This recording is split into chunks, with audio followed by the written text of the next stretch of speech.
আসসালামু আলাইকুম ভিউয়ার্স, কেমন আছেন সবাই? আশা করছি আল্লাহর রহমতে সবাই ভালো আছেন, সুস্থ আছেন।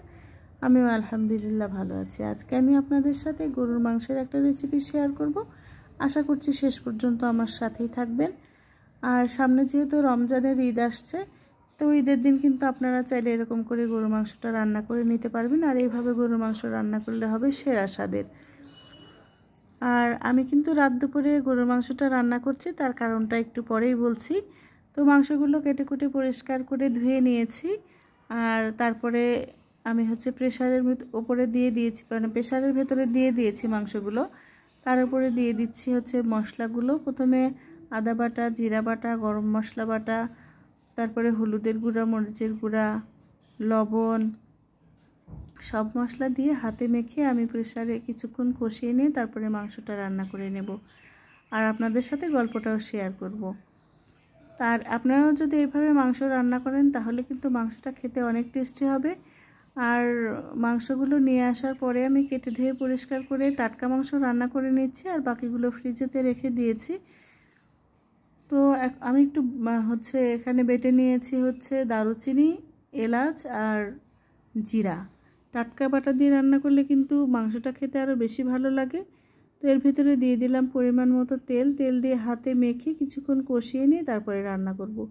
আমার এই রেসিপিটা যদি আপনাদের কাছে ভালো লাগে তাহলে আপনাদের কাছে রিকোয়েস্ট রইল, প্লিজ আপনারা আমার চ্যানেলটি সাবস্ক্রাইব করবেন, লাইক কমেন্ট শেয়ার করে দেবেন।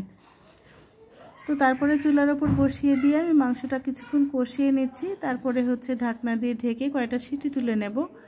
আর যেহেতু টাটকা মাংস খুব একটা বেশি সিটি তুলে নিতে হবে না। তো আমি যেহেতু রাত 12টার পর 12:30টার পরে রান্না করতে শুরু করেছিলাম, আমার রান্না করতে করতে প্রায় রাত 2:30টা বেজে গিয়েছিল। কারণ আমরা একটা সমিতি করেছিলাম, সেই সমিতি থেকে আমরা এই মাংসটা নিয়ে এসেছিলাম প্রায় রাত 12:30টার দিকে। আর আমার রান্না করতে করতে প্রায় রাত 2:30টা বেজে গিয়েছিল।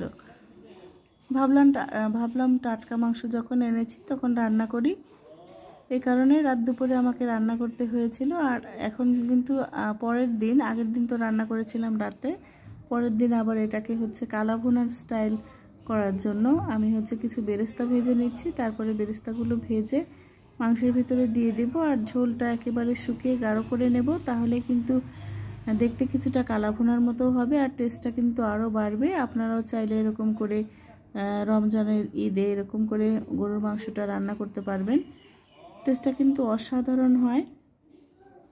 আর আমার বাচ্চারা যেহেতু টাটকা মাংস খেতে চেয়েছিল, এ কারণে ভাবলাম মাংস ফ্রিজে রাখার আগে কিছুটা রান্না করি।